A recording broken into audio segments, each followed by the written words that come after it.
ہر تو یہ ہے اللہ اکبر، باوضو رہنے والا انسان جب دنیا سے جائے گا تو ایمان پر جائے گا، لیکن حیرت کی بات یہ ہے وہ قوم جو ہمیشہ باوضو رہتی تھی اب تو حالت یہ ہو گئی، لوگوں کو کہا جائے چلو بھائی نماز کے لیے تو لوگ کہتے ہیں مولانا طہارت سے نہیں ہے، لوگ ناپاک رہتے ہیں، کھڑے ہو کر کے پیشاب کر لیا اور ناپاک کہتے ہیں ہم ناپاک ہیں، ہماری طہارت ٹوٹ گئی۔ مسلمان تجھے شرم آنی چاہیے، ایسے لوگوں کو اپنے آپ کو مسلمان کہنے میں بھی شرم محسوس کرنا چاہیے۔ سوچو تو صحیح، کس دین کے ماننے والے ہو؟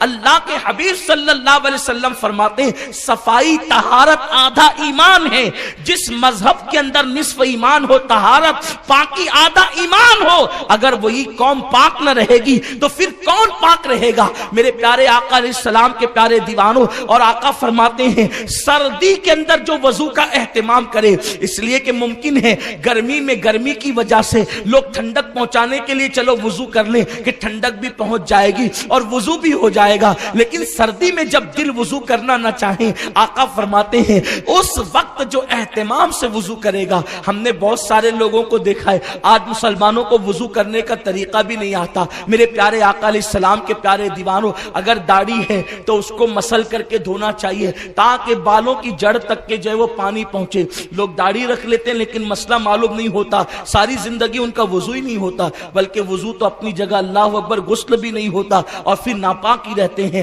ذرا سوچو تو صحیح، ہم کبھی سیکھنے کی کوشش بھی نہیں کرتے، مسلمانوں کے پاس وقت بھی نہیں سیکھنے کے لیے۔ بہرحال کتنی باتیں عرض کی جائے، اور آقا فرماتے ہیں دوسرا فعل کفارات میں سے یہ ہے کہ نماز جب ادا کی جائے تو با جماعت ادا کی جائے۔ میرے آقا صلی اللہ علیہ وسلم کے پیارے دیوانوں، اصل نماز جماعت کے ساتھ ہی ادا کرنا ہے، اور جو نماز جماعت سے ہٹ کر کے پڑھی جائے وہ صرف نماز ہے، لیکن اصل نماز جو ہے وہ جماعت کے ساتھ ہے۔ عذر شرعی معنی نہ ہو تو پھر جماعت کے ساتھ نماز پڑھنا یہ واجب ہے، اور اللہ کے حبیب صلی اللہ علیہ وسلم فرماتے ہیں، اور بہت ساری احادیث میں آئے کہ جو جان بوجھ کر نماز ترک کر، جماعت ترک کرے، جماعت جان بوجھ کر عذر شرعی کے بغیر ترک کرے، آقا فرماتے ہیں مرتے وقت اس کی زبان پہ کلمہ جاری نہیں ہوگا۔ عذر شرعی کے بغیر جو جماعت یوں ہی چھوڑنے کا عادی ہو جائے، مرتے وقت اس کی زبان پہ کلمہ نہیں آئے گا، تو جو سرے سے نماز ہی نہیں پڑھتا اس کی زبان پہ کلمہ کیسے آئے گا مرتے وقت؟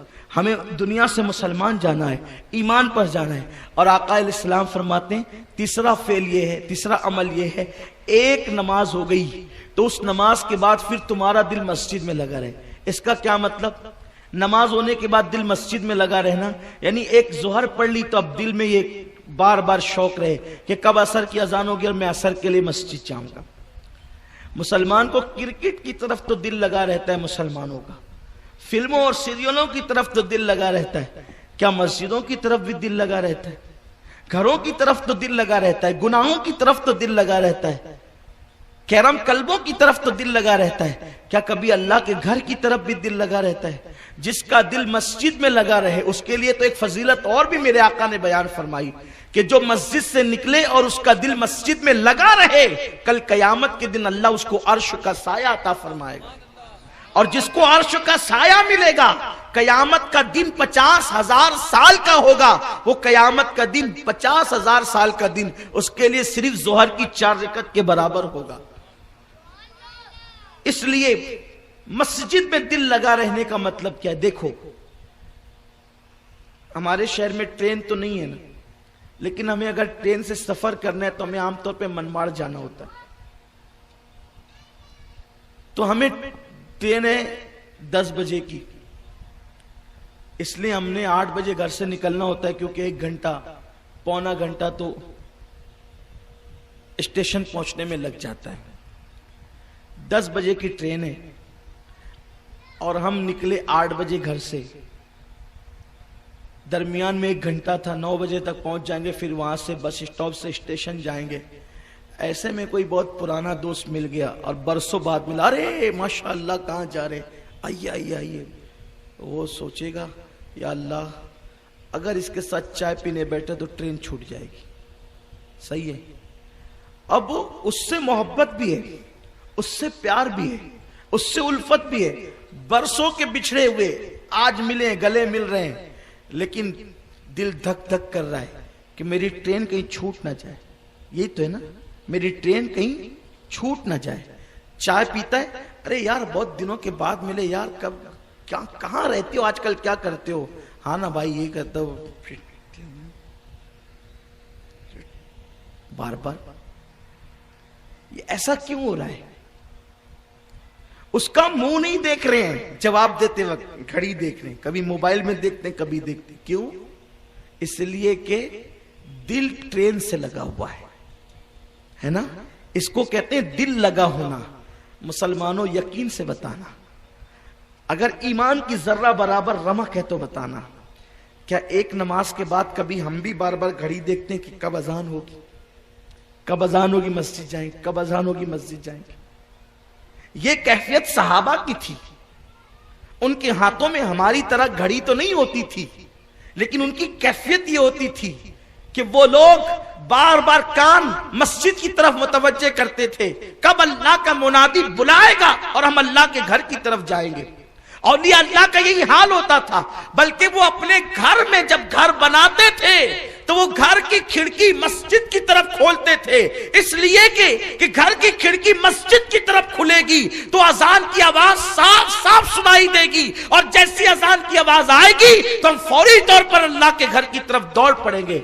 آج تو مسلمان کس قدر اللہ اکبر بے غیرت ہو گیا. مسلمان کہتا ہے یار مسجد کا بھونگا ہماری طرف نہیں چاہیے, نیند خراب ہوتی ہے.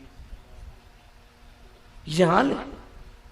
ٹرسٹیوں کمپلین کی جاتی ہے, بھونگا پھیر دو ادھر. مسجد کا جو ہوتا ہے نا اسپیکر جس کو آپ کہتے ہیں, اور کیا کیا آپ اس کو کہتے ہیں, لاؤڈ اسپیکر کا وہ جو بھونگا, میں آپ کی زبان بولنا چاہتا ہوں تاکہ میرے بچے بھی سمجھ جائے. ظاہر سی بات ہے میں اسپیکر اور کیا کیا بولوں گا تو آپ کے سمجھ میں آئے نہ آئے, لیکن اگر میں بھونگا بولوں گا تو میرا بچہ سمجھ جائے. کمپلین کرتے ہیں اذان کی آواز آتی ہے اس لیے نیند خراب ہوتی ہے. وہ مسلمان کیا ہے جو اذان کے بعد بھی سوتا رہے؟ تیری نیند پر لعنت ہے جو اذان کے بعد بھی تجھے آ رہی ہے. وہ نیند رحمان کی عطا کردہ نہیں, وہ نیند تو شیطان کا فریب ہے, شیطان کا مکر ہے. کون سی نیند ہے جو اذان کے بعد خراب ہوتی ہے؟ اور خدا کی قسم اذان کے بعد نیند کا خراب ہو جانا ہی تیری آخرت کی بہتری کے لیے بہت ضروری ہے. اگر وہ نیند جو اذان کے بعد خراب نہیں ہوتی تو پھر تیری آخرت خراب ہے, کیونکہ میرے رسول نے, اللہ اکبر, میرے رسول صلی اللہ علیہ وسلم کے جانشینوں نے, رسول اعظم کے خلفاء نے یہ بتا دیا, الصلاۃ خیر من النوم, نیند سے بہتر نماز ہی ہے. اور نماز کے لیے نیند کا خراب ہونا ضروری. اگر نیند خراب نہیں کی تم نے تو تمہاری آخرت خراب ہو جائے گی.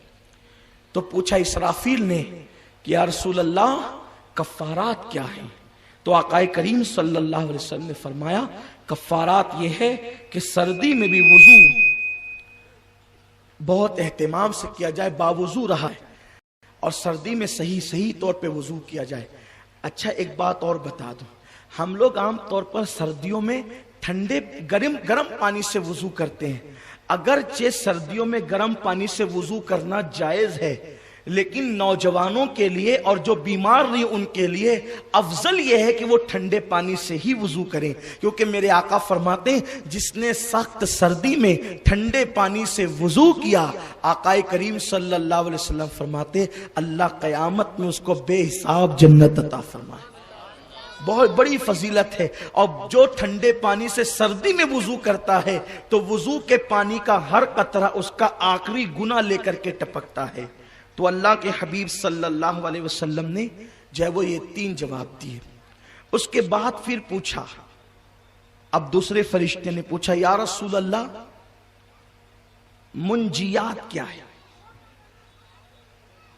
کیا چیزیں ہیں جو انسان کو نجات کی طرف لے جاتے ہیں؟ کس چیز کی وجہ سے انسان قیامت کے دن نجات پائے گا؟ نجات کس بنیاد پر انسان کو ملے گی؟ منجیات کیا ہے؟ آقا نے فرمایا وہ بھی 3 ہے. منجیات بھی دیکھو حضور نے زیادہ بیان نہیں کی, مختصر بیان کی تاکہ ہم عمل کر سکیں. حضور نے صلی اللہ علیہ وآلہ وسلم مختصر بیان فرمائی, اور کیا پیاری چیزیں بیان کی. اگر اس پر عمل کر لینا ان 12 چیزوں پر, ان 12 نکات پر, چونکہ سوال 4 ہیں اور حضور نے 3 ہی اس کے جواب دیے، تو کل نکات ہو جاتے ہیں 12۔ اگر ان 12ویں کی نسبت پہ 12 پہ عمل کر لو، انشاءاللہ کفارات بھی مل جائے، منجیات بھی مل جائے، ہلاکت سے بچ جائے اور بلندی درجات بھی نصیب ہو جائے۔ پوچھا گیا منجیات کیا ہے؟ تو اللہ کے حبیب صلی اللہ علیہ وسلم فرماتے ہیں منجیات یعنی جن کو اللہ کی بارگاہ سے نجات کا سرٹیفکیٹ ملے گا، سند ملے گی نجات کی، ان میں سے پہلی چیز یہ ہے کہ لوگوں کے سامنے بھی اللہ سے ڈرو اور تنہائی میں بھی اللہ سے ڈرو۔ لوگوں کے سامنے بھی اللہ سے ڈرو اور اکیلے میں بھی اللہ سے ڈرو۔ اللہ کی خشیت اسی کا نام ہے، اور جس کے اندر یہ صفت ہوگی قیامت میں صرف وہی نجات پائے گا۔ آج اپنا حال کیا ہے؟ ہم لوگوں کے سامنے تو اللہ سے ڈرتے ہیں، جب ہم بیٹھتے ہیں نا محفلوں میں، ہوٹلوں پر، شادی کی محفلوں میں، تاریخ پکڑنے کے لیے بیٹھتے ہیں، شربت پانی کی محفل میں ہم بیٹھتے ہیں، تو میرے اندازے کے مطابق کہ ہر محفل میں کہیں نہ کہیں سے کچھ نہ کچھ دینی بات ضرور نکل جاتی ہے۔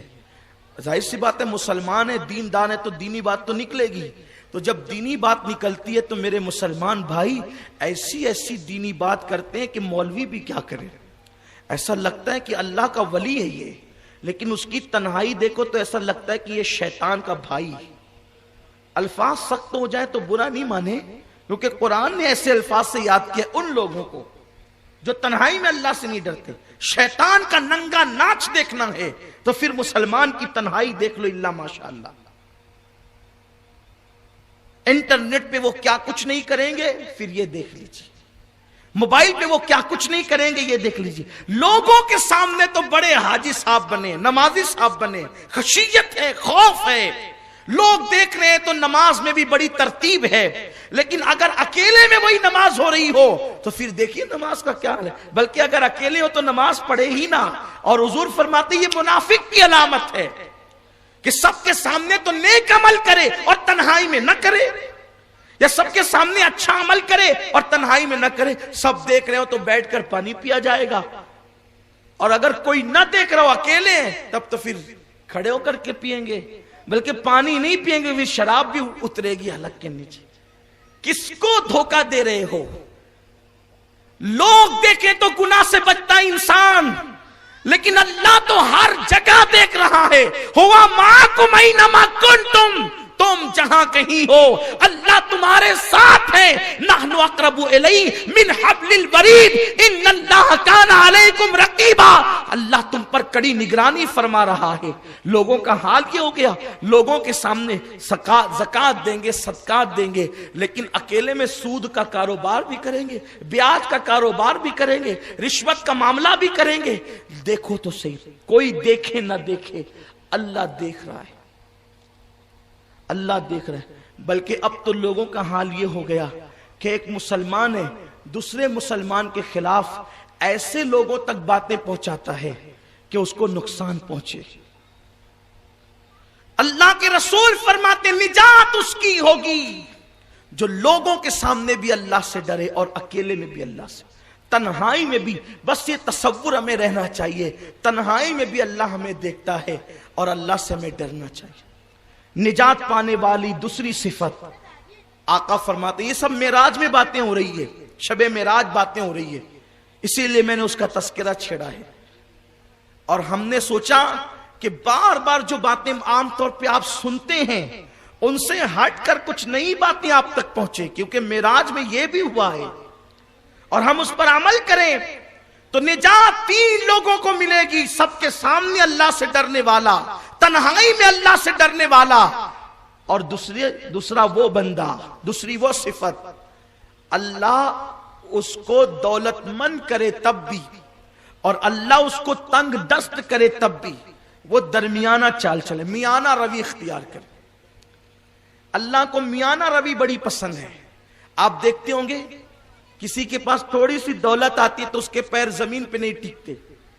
ابھی تھوڑا سا لوم کارخانے دار بنا یا بڑا بیوپاری بنا، تھوڑی سی دولت آئی تو سوچتا ہے کہ اب بہت خوبصورت بائک میرے پاس ہونا چاہیے، بہت قیمت ہونا چاہیے۔ میں کبھی اسلام بھی منع نہیں کرتا، اور جو لوگوں نے واقعی دین پڑھا ہے وہ بھی کبھی منع نہیں کریں گے. آپ اپنی حیثیت کے مطابق اچھی چیزیں استعمال کرنی چاہیے، لیکن اپنی اوقات میں رہ کر. اپنی جتنی چادر ہے نا اتنا پیر پھیلانا چاہیے انسان کو. اپنی چادر سے زیادہ پیر پھیلاؤ گے تو پیر ننگے ہو کے لوگوں کو نظر آئیں گے. اسلام کا قانون یہ ہے کہ تنگ دست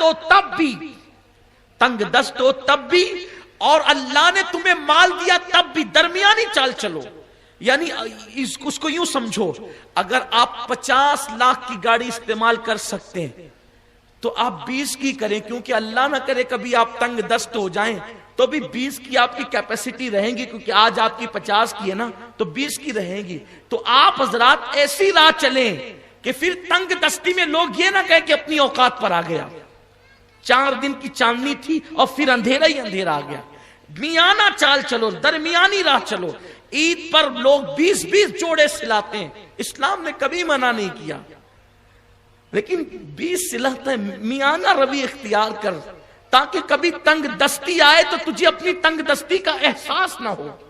اللہ نے اپنے محبوب صلی اللہ علیہ وآلہ وسلم کو اتنا نوازا تھا، فرماتے ہیں اگر میں چاہوں تو یہ پہاڑ میرے ساتھ سونے اور چاندی کے بن کر کے چلے.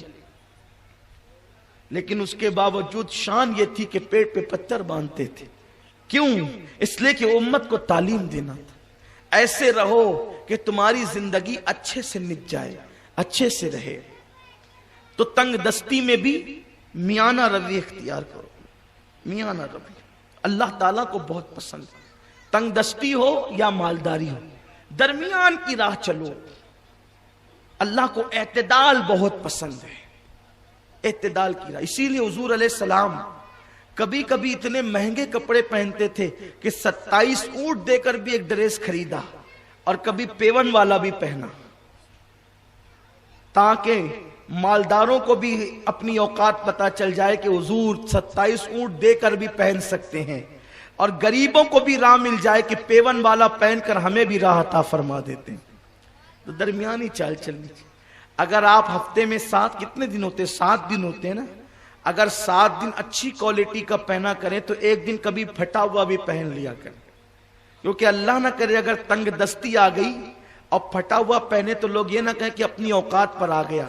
وہ ایک دن تمہیں دیکھنے کی عادی بولے یہ تو عادی ہے، شروع سے عادی ہے، یہ پہنتا ہے، پھٹا پہنتا ہی، پیون والا بھی پہنتا ہی ہے. میاں اور نوجوانوں کو خاص طور پہ کہتا ہوں، میرے نوجوان قیمتی سے قیمتی موبائل لیتے صرف کس لیے؟ انٹرنیٹ کے لیے. انٹرنیٹ کے نام پر میری قوم کے جوان ہزاروں روپے خرچ کرتے ہیں، ہزاروں روپے. اور جس کو دیکھو وہ موبائل میں لگا ہوا ہے. بھئی موبائل کا اچھا استعمال بھی ہے، موبائل کا اچھا استعمال بھی ہے. آپ اس پہ تقریر سنیں، نعتیں سنیں، کتابیں پڑھیں، کوئی مشکل بات نہیں، اچھی بات ہے. بلکہ موبائل ایجاد ہوا تو آسان کے لیے، لیکن لوگ اسی میں لگے رہ کر کے صرف دنیا دنیا دنیا. ہم نے کیا کر رکھا ہے؟ ہر چیز صرف دنیا کے لیے، اللہ کے لیے کوئی چیز نہیں ہوگی. جس اللہ نے دیا اس کے لیے نہیں ہوگی. تو اللہ کے رسول صلی اللہ علیہ وسلم فرماتے ہیں جن 3 چیزوں کو 3 لوگوں کو نجات ملے گی، ایک تو وہ جو تنہائی میں اور سب کے سامنے اللہ سے ڈرے، اور دوسرا وہ جو تونگری میں یعنی خوشحالی اور تنگ دستی میں درمیانی چال چلے، یعنی میانہ روی اعتدال کی راہ چلے. اور تیسری صفت یہ ہے نجات پانے والوں کی کہ وہ غصے میں بھی رہے، خوش رہے یا غصے میں رہے، وہ ہمیشہ انصاف سے کام لے. خوشی میں بھی انصاف سے کام لے اور غصے میں بھی انصاف سے کام لے. دیکھو کچھ لوگوں کو طاقت مل جاتی ہے اور غصہ آتا ہے نا، بولتے ہیں میں تو اس کی ایسی کی تیسی کر دوں گا، اس کے تو 12 بجا دوں گا، اور اس سے تو بدلہ لوں گا، اور اس کا تو یہ کر دوں گا، اس کا تو وہ کر دوں گا. ارے غصے میں بھی انصاف کا دامن مت چھوڑو. اگر تم نے غصے میں بھی انصاف کا دامن نہیں چھوڑا، یعنی تم کو اگر کسی نے ستایا، غصہ آ گیا، ٹھیک ہے جتنا ستایا اتنا بدلہ لے لو، یہ تو عدل ہوا، انصاف ہوا. لیکن اللہ تعالیٰ سے تم عدل کی نہیں بلکہ فضل کی امید کرتے ہو، تو تم بھی تو لوگوں پہ فضل کرو. یعنی بدلہ لینے کی طاقت ہے، لیکن لوگوں کو معاف کر دو، یہ فضل ہے۔ اور اگر فضل نہیں کر سکتے تو کم سے کم غصے میں عدل کرو، حد سے تجاوز مت کرو۔ اس نے ایک تماچا مارا، آپ اس کو ڈائریکٹ جا کر کے کاٹ ڈالیں، اس کا مرڈر کر دیں، یہ انصاف تو نہیں ہوا۔ آقا فرماتے ہیں غصے میں بھی انصاف کرو۔ اب آئیے میرے محبوب کو دیکھیے، میرے رسول کو دیکھیے، میرے آقا کو دیکھیے، غصے میں انصاف کی شان کیا ہے، اور حضور سے لوگ کیسی توقع کرتے ہیں غصے کی حالت میں بھی۔ اللہ کے حبیب غیب داں نبی صلی اللہ علیہ وآلہ وسلم ایک جنگل میں ہیں اور ایک درخت کے نیچے ہاتھ کا تکیہ بنا کر سو رہے ہیں۔ ایک یہودی چرواہا حضور صلی اللہ علیہ وسلم کو اکیلے دیکھتا ہے تو پہچان لیتا ہے، اور حضور علیہ الصلوۃ والتسلیم ہاتھ کا تکیہ بنا کر درخت کے نیچے سو رہے ہیں۔ اللہ کا حبیب تنے تنہا اکیلا سو رہا ہے۔ زندگی کتنی سادہ ہے، تنے تنہا اکیلے سو رہے ہیں۔ آنے والا یہودی چرواہا آتا ہے کہ اگر میں نے ان کو قتل کر دیا تو کتنا انعام پاؤں گا۔ تلوار نکالا اور نکالنے کے بعد جو ہے اس نے میرے آقا پر تلوار تان دی۔ لیکن ایک بات آپ سے عرض کروں، حضور فرماتے ہیں میری صرف آنکھیں سوتی ہے، میرا دل نہیں سوتا۔ یہ حضور فرماتے ہیں میری آنکھیں، یعنی میں نیند میں بھی سب دیکھتا رہتا ہوں، میں نیند میں بھی سب دیکھتا رہتا ہوں۔ یہی تو مطلب ہوا۔ اب قربان جائیں، ارے نیند میں بھی کوئی حضور کی طرح نہیں ہو سکتا تو بیداری میں حضور کی طرح کیسے ہو سکتا؟ سبحان اللہ۔ ہم اسی لیے سوتے ہیں تو اپنا وضو ٹوٹ جاتا ہے۔ حضور سوتے تھے تو سونے سے حضور کا وضو نہیں ٹوٹتا تھا، اس لیے کہ مولوی صاحب سو جائیں، مفتی صاحب سو جائیں، خطیب صاحب سو جائیں، عالم صاحب سو جائیں، مقرر صاحب سو جائیں، امام صاحب سو جائیں تو نیند میں کیا کیا کرے خود کو پتہ نہیں ہے نا، نیند میں کیا کیا کرے خود کو پتہ نہیں۔ لیکن حضور کی شان یہ ہے کہ نیند میں بھی وہ ساری کائنات کو دیکھتے ہیں۔ ارے جس کی نیند اتنی بے مثال ہو اس کی بیداری کتنی بے مثال ہوگی، اسی کو تو نبی کہتے ہیں۔ شان نبوت یہی ہے، شان رسالت یہی ہے۔ تو اللہ کے حبیب صلی اللہ علیہ وسلم سو رہے، اس یہودی نے اپنے جیسا بشر سمجھ کر، اس یہودی نے، کیونکہ اپنے جیسا بشر نبی کو سمجھنا یہ مومنانہ فکر نہیں ہے، یہ صدیق اکبر کی فکر نہیں، فاروق اعظم کی فکر نہیں، عثمان و علی کی فکر نہیں۔ اسی لیے تو وہ نبی کے پیچھے بھی رہتے تھے تو ادب سے رہتے تھے کہ جیسے یہ آگے دیکھتے ہیں ویسے پیچھے بھی دیکھتے ہیں۔ یہ فکر صحابہ کی ہے۔ لیکن یہودی جو تھا وہ نبی کو اپنے جیسا سمجھتا تھا، تو نبی کو اپنے جیسا سمجھ کر اس نے تلوار نکال لی کہ نیند میں قصہ تمام کر دیں، لیکن اس کو نہیں پتا تھا یہ اپنے جیسا نہیں ہے۔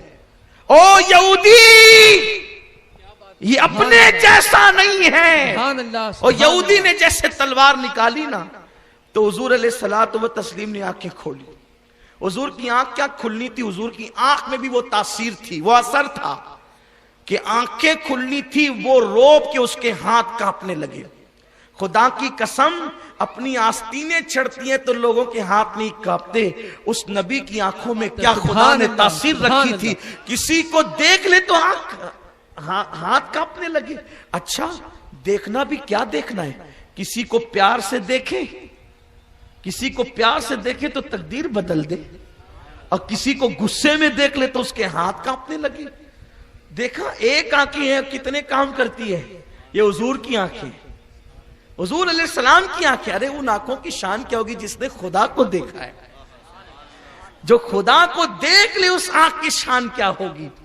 اللہ نے صرف دو آنکھیں ایسی بنائی ہے جس کو اللہ نے خدا کو دیکھنے کی طاقت دی، اور حضور علیہ الصلوۃ والتسلیم نے شب معراج اللہ کو دیکھا۔ قیامت کے بعد تو مومنوں کو دیدار ہوگا، حضور کے صدقے میں ہوگا، حضور علیہ السلام کے صدقے میں ہوگا۔ پھر وہاں تو بطور طفیلی تو ہونا ہی ہونا ہے۔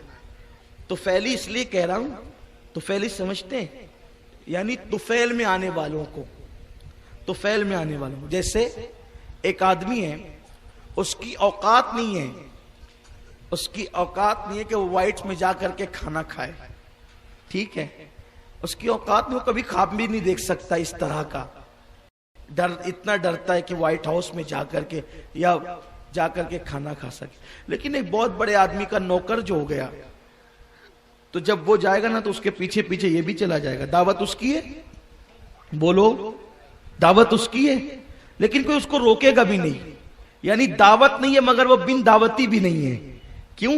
کیونکہ جس کو دعوت دی ہے نا اس کا نوکر ہے. تو ساتھ میں گیا تو جو وہاں آقا کو ملے گا وہاں نوکر کو بھی ملے گا. بلا تشبیہ بلا تمثیل دیدار خدا تو مصطفیٰ جان رحمت کے لیے ہے. دیدار خدا تو کیونکہ محبوب سے پردہ نہیں ہوتا, یہ معراج میں بتا دیا گیا. حبیب میں محبوب سے پردہ نہیں ہوتا. ارے جب میں نے قیامت سے پہلے تجھ سے پردہ نہیں کیا تو قیامت کے بعد کیا پردہ کروں تجھ سے؟ تو دکھاؤں گا تو تجھے, لیکن وہ جو سب کو اس لیے دکھا دوں گا کہ وہ سب تیرے طفیلی بن کر کے دعوت کے لیے آئیں. سبحان اللہ سبحان اللہ. وہ ہے نا, امام نے اسی لیے تو کہا ہے کہ رضا بھی منتظر ہے نیکوں کی دعوت کا. اس طرح سے کوئی شعر آپ نے فرمایا ہے. یعنی جس وقت دعوت ہو حضور کی خاص دعوت, کھانے کی دعوتیں تو بہت ہوتی ہے, دیدار کی دعوت ہوگی اور حضور علیہ السلام خدا کا دیدار کریں گے تو حضور کے طفیلی بن کے غلام پیچھے پیچھے جائیں گے تو حضور کے صدقے میں ان کو بھی دیدار نصیب ہو جائے گا. تو آقا کریم صلی اللہ علیہ وسلم نے اس یہودی کو غصے سے دیکھا, اس کے ہاتھ کانپنے لگے, ہاتھ کانپے, تلوار چھٹ گئی. لیکن اس سے پہلے ایک بات یہ ہوئی کہ اس یہودی نے حضور سے پوچھا کہ اے محمد تلوار میرے ہاتھ میں ہے اور اب میری تلوار سے آپ کو کون بچائے گا؟ تو حضور کی زبان پہ میرا اللہ بچائے گا. اور اس کو دیکھا اور اس کے ہاتھ کانپ گئے. جب یہ آپ نے سنا, جب اس کی تلوار گری نا تو حضور اٹھے اور تلوار اٹھائی اور اس پہ تلوار تان دی.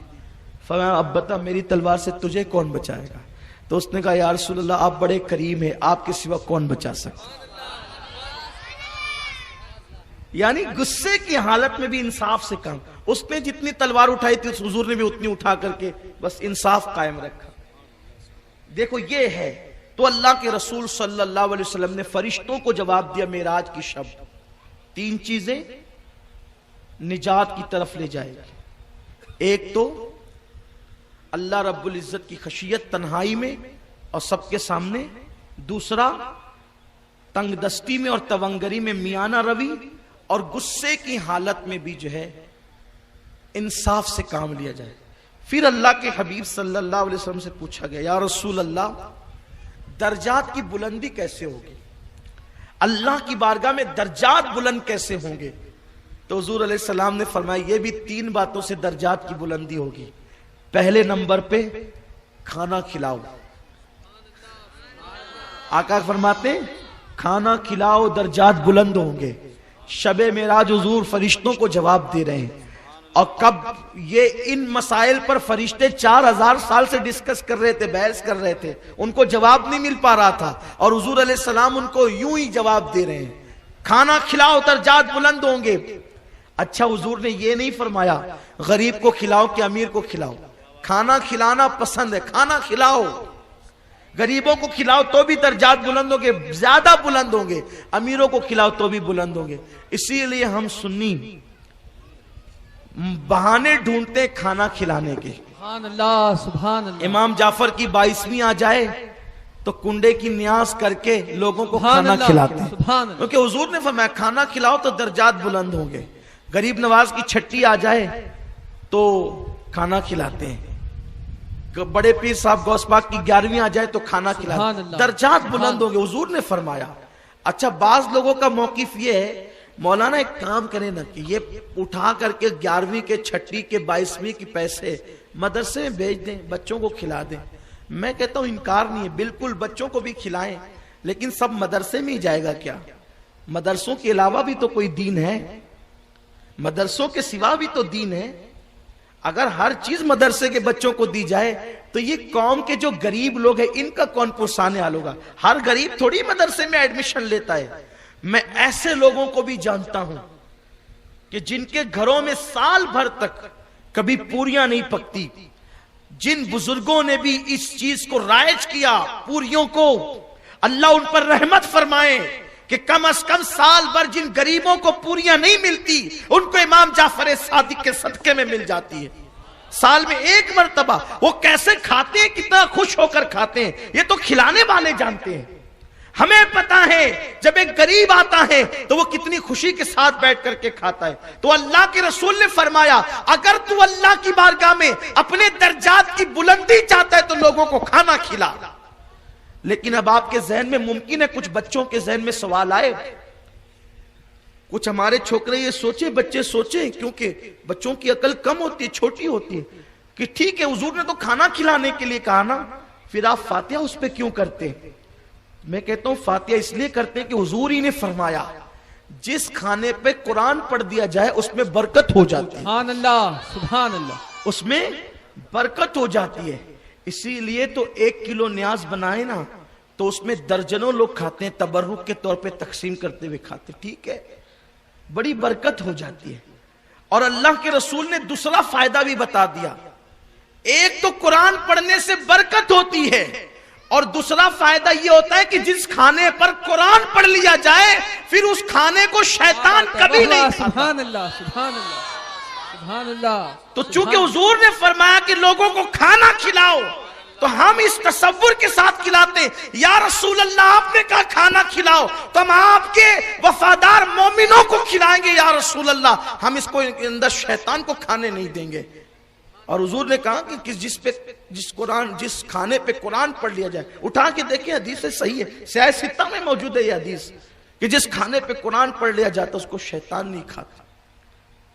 اچھا آپ پھر یہ بھی کہیں گے کہ چلو ٹھیک ہے, کوئی ضروری آگے رکھ کے پڑھنا, آگے رکھ کر کے قرآن پڑھنا کہاں سے ثابت ہے؟ کہیں سے ثابت ہے کہ آگے رکھ کر کے قرآن پڑھا جائے؟ ہم کہتے ہیں آپ اس پر ایمان رکھتے ہو کہ نہیں رکھتے کہ حضور علیہ السلام جب کھانا کھاتے تھے تو بسم اللہ پڑھتے تھے؟ حضور علیہ السلام بسم اللہ پڑھ کے کھاتے تھے کہ بغیر بسم اللہ کے کھاتے تھے؟ بولو, بسم اللہ پڑھ کے کھاتے تھے نا. تو حضور علیہ بسم اللہ قرآن کی آیت ہے کہ نہیں ہے؟ تو حضور علیہ السلام جب بسم اللہ پڑھتے تھے تو قرآن کی آیت بسم اللہ الرحمن الرحیم کھانا آگے رکھ کے پڑھتے تھے یا پیچھے رکھ کے پڑھتے تھے؟ ارے بلکہ حضور علیہ السلام تو کھانا رکھ کر کے ہاتھ اٹھا کے دعا بھی کرتے تھے. اس پر حدیثیں موجود ہیں. آئیے صرف ایک حدیث پڑھتا ہوں, اور وہ حدیث پڑھتا ہوں جس میں ملیدے کا ثبوت ہے. حالانکہ میرا عنوان وہ نہیں ہے, اس لیے کہ میں ان عنوانات پہ تقریریں نہیں کرتا ہوں. میں یہ سوچتا ہوں کہ عوام کے جو مسائل ہیں اہم, اس پہ گفتگو ہو, لیکن کبھی کبھی نفل باتوں پر بھی گفتگو ہونا چاہیے. اگر کوئی انکار کرے تو کم سے کم اس کو مل جائے. دیکھو حضور علیہ الصلوۃ والتسلیم, موقع ہے جنگ تبوک کا. کہاں کا موقع ہے؟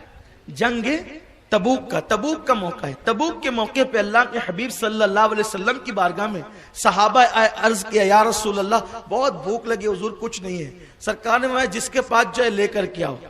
تو کیا وہ کوئی ستو لایا, کوئی کھجور لایا؟ حضور علیہ السلام نے ستو ہی منگوایا, کھجور منگوایا. ستو ابھی آپ نہیں جانتے, جو نئے نوجوان ہیں ان کو نہیں پتا, لیکن وہ جو گیہوں کا, جوں کا اور دالوں کا سب مکس, اس کو آٹا اس کے اندر کوٹتے ہیں اس کو, تو اس سے بنتا ہے ستو, اور اس میں شکر یا گڑ ملا دیتے ہیں ابھی. لیکن اس وقت اس میں جو چیزیں ملائی جاتی تھی. بہرحال تو کوئی ستو لایا, کوئی کھجور لایا, اور کسی کے پاس گھی تھا.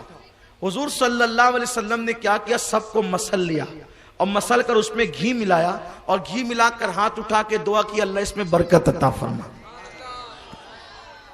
تبوک کے موقع پہ حضور نے صحابہ کو ہاتھ اٹھا کے اللہ اس میں برکت یعنی فاتحہ والا ملیدہ کھلایا. سبحان اللہ, سبحان اللہ, سبحان اللہ. سیرت النبی کے اندر یہ واقعہ دکھانا اپنا کام ہے, اپنی ذمہ داری ہے. اب آپ مجھے بتائیں, جب حضور صحابہ کو ملیدہ کھلاتے ہیں تو آپ انکار کیوں کرتے ہیں؟ آپ نے کیوں کرنا انکار؟ امت کو متحد کرو, جو حضور نے کیا کرنے دو. ہم یہ نہیں کہتے کہ فرض ہے یا واجب ہے, ہم یہ نہیں کہتے, ایک نفل عمل ہے, کوئی کرتا ہے تو کرنے. جیسے کہ مغرب کی 7 رکعت پڑھی جاتی ہے, 3 فرض ہے, 2 سنت ہے, 2 نفل ہے, تو جو نفل پڑھتا ہے اس کو روکتے کیوں ہو؟ اگر کوئی چلا جائے تو اس کو تانا نہ مت دو کہ تو کیوں گیا, کیوں 5 پڑھ کے بھاگا, تجھے 2 پڑھنا چاہیے تھا. جو یہ کرے وہ بھی ظلم کر رہا ہے. کیوں؟ اس لیے کہ نفل پڑھنے کے لیے جب اللہ رسول نے زور نہیں دیا, تم کیوں زور دیتے ہو؟ اس کو نفل کہتے ہی اس لیے, چاہے تو کرے چاہے تو نہ کرے. تو جو 5 پڑھ کر کے چلا جائے تم اس کو تانا مت دو, گالی مت دو, لیکن جو بندہ پڑھے اس کا مذاق بھی مت اڑاؤ, کیونکہ نہ پڑھنے والے سے پڑھنے والا بہتر ہے, کیونکہ وہ 5 پڑھ کے چلا گیا, نفل کے ثواب سے محروم رہا. لیکن جو 7 پڑھ رہا ہے, بلکہ 9 پڑھ رہا ہے, 11 پڑھ رہا ہے, نفل کی کثرت کر رہا ہے, اللہ اس کو ثواب تم سے زیادہ عطا کرے گا. 5 پڑھنے والے ثواب 7 والے کو ملے گا, 7 والے زیادہ ثواب 9 والے کو ملے گا, 9 والے زیادہ ثواب 11 والے کو ملے گا. جتنا پڑھتا جائے گا اتنا بڑھتا جائے گا. تو یہی بات ہے, جو لوگ نہیں کرتے ہم ان کو گالی نہیں دیتے, تانا نہیں دیتے, ان کو چڑھاتے نہیں, لیکن جو لوگ کرتے ہیں وہ لوگ ان کو منع بھی نہ کیا کریں. نفل کام ہے, کرتے ہیں تو کرنے دیجئے, کھلاتے تو کھلانے دیجئے. حضور نے فرمایا درجات کی بلندی ملے گی اگر تم لوگوں کو کھانا کھلاؤ گے. کھلاؤ کھانا, بہانے تلاش کیا کرو کھانا کھلانے کے. اے مسلمانوں, کیا یہ کم ہے کہ کتے کو پانی پلانے سے ایک فاحشہ کو جنت ملتی ہے, تو تم مسلمانوں کو کھانا کھلاؤ گے تو اللہ تمہیں جنت کیوں نہیں عطا فرمائے؟ بلکہ فرمایا گیا اگر تم کو کوئی مشکل آ جائے, مصیبت آ جائے, تو تم اس وقت لوگوں کو کھانا کھلایا کرو. کھانا کھلانے کی بڑی برکتیں ہیں. تو حضور علیہ السلام سے فرشتوں نے پوچھا, وہ بھی مقرب فرشتوں نے, 4 جبریل, میکائیل, اسرافیل, عزرائیل, 4 مقرب فرشتے, سارے فرشتوں کے ساتھ 4000 سال سے اس مسئلے پہ ڈسکس کر رہے تھے. معراج میں وہ مسئلہ حل ہو رہا ہے. آقا فرماتے درجات کی بلندی کھانا کھلانے سے ملے گی. اور دوسرا کام, سبحان اللہ, سلام کو عام کرو, کثرت سے سلام کرو, سلام کو فروغ دو. حضور فرما رہے ہیں اللہ تمہارے درجات بلند کرے گا. جس کو پہچانتے اس کو بھی کیا کرو, جس کو نہیں پہچانتے اس کو بھی کیا کرو. اور مطلبی سلام مت کیا کرو, اللہ کی رضا کے لیے سلام کیا کرو. آج کل سلام بھی بڑا مطلبی ہوتا ہے. کسی سے کام ہوگا نا تو سلام ہوگا, نہیں کام ہوگا تو ایسے ہی چلے جائیں گے. یہ کیا ہے؟ اللہ کی رضا کچھ رہ نہیں گئی لوگوں کے نزدیک. آخرت کے لیے کچھ کرتے بھی ہو کہ سب دنیا ہی کے لیے کرتے ہو. اور یہ کام تو آخرت کے لیے کرنے کے ہیں کہ اللہ درجات کی بلندی اور سلام کی برکتیں کتنی ہیں. اللہ کے رسول صلی اللہ علیہ وسلم فرماتے ہیں سلام کو کثرت سے عام کرو. جتنا سلام کثرت سے عام کرو گے تمہارے دلوں سے نفرتیں نکلے گی, کدورتیں نکلے گی, بغض نکلے گا, کینہ نکلے گا. آج جو دلوں کے اندر کینے کے بت بیٹھے ہیں, آج جو دلوں کے اندر نفرتیں ہیں, آج جو دلوں کے اندر تکبر بھرے ہوئے ہیں, نکالو اس کو. سلام کو عام کرو, ایک دوسرے کو سلام کرو.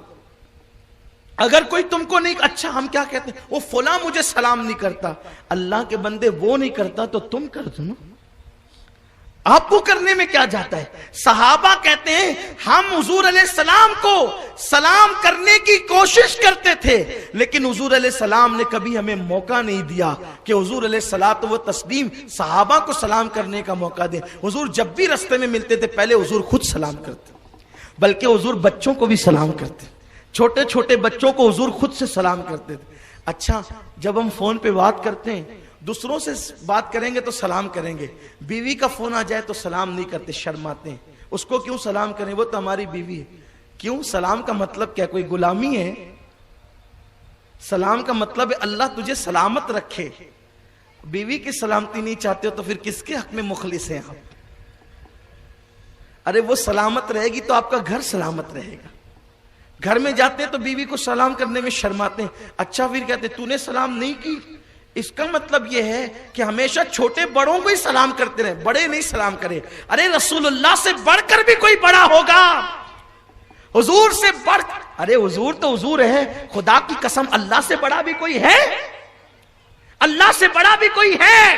جب حضور اللہ کے قرب خاص میں پہنچے تو حضور نے عرض کیا التحیات للہ والصلوات والطیبات. حضور یہ کہہ کر خدا کی بارگاہ میں اللہ مالی بدنی اور ساری عبادتیں میں تیری بارگاہ میں لے کر کے آیا ہوں.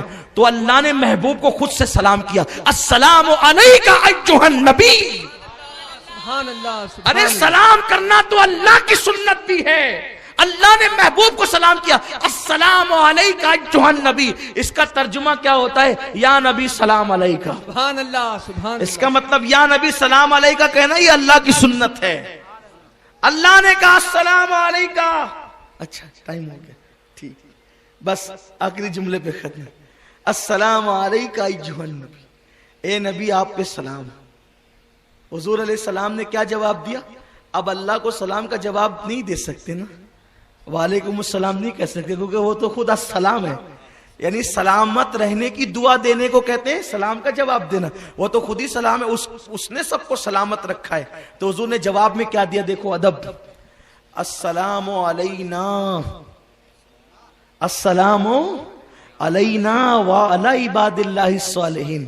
اللہ نے کہا محبوب تو تو یہاں اکیلا ہے، السلام علیہ نہیں کہا تو نے، دیکھو وہاں یہ باتیں ہو رہی، فَأَوْحَا اِلَىٰ عَبْدِهِ مَا أَوْحَا، اللہ اور رسول کے درمیان جو باتیں ہو رہی، دیکھو میں اس کو عرض کر رہا ہوں کیونکہ ہمارے بزرگوں نے بیان کیا ہے۔ اے محبوب تو نے یہ کیوں کہا السلام علینا، ہم پر سلام ہو، ہم پر، وعلی عباد اللہ الصالحین اور تیرے نیک بندوں پر سلام ہو، تو اکیلا ہے، السلام علیہ تجھے کہنا چاہیے کہ مجھ پہ سلام ہو اور تیرے نیک بندوں پہ سلام ہو۔ تو حضور نے کیا جواب دیا، اے اللہ وہ میرے جو گنہگار امتیوں کو میں چھوڑ کر کے آیا ہوں، اگر وہ میرے ساتھ نہیں ہے لیکن میں نے ان کی روحانیت کو اپنے ساتھ کر لیا ہے۔ سبحان اللہ، سبحان اللہ۔ دیکھا اللہ کے قرب میں پہنچ کر حضور ہمیں نہیں بھولے۔ انشاءاللہ تعالی اس موقع پہ پھر آگے کبھی گفتگو کی ٹائم ختم ہو گیا، اچار سائتہ کے ایام ہے، دوران گفتگو کوئی غلطی ہو تو اللہ معاف فرمائے۔ استغفر اللہ رب من کل ذنب و اتوب۔